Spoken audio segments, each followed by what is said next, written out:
Ako nga pala sa Axel, pero ang tawag nila sa akin ay Burnok. Isa rin po ba kayo sa mga bata nag-aaral? Nagigising sa halik ng magulang? May nakahandang almusal sa lamesa? May nag-aasikaso ng mga susuotin nyo?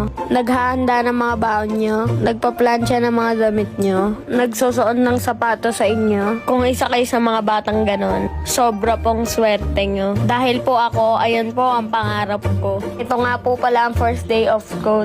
Pumunta po muna ako kala Ate Jo. Pinaayos ko po yung damit ko. Pagtapos po, pumunta din ako agad kinanay para magpaalam. Wala man pong nag-aasikaso sa akin. Palagi po ako nagpapasalamat dahil andyan si Nanay Dora. Hindi man niya kaya ibigay lahat ng oras niya sa akin. Sobrang naiintindihan ko po yun. Dahil siya lang po ang tao sa kalenderya. At ginagawa niya lahat yun para sa pang-araw-araw namin. Sa lahat po ng magulang na sinusundo at inaasikaso ang kanilang anak. Sobrang swerte po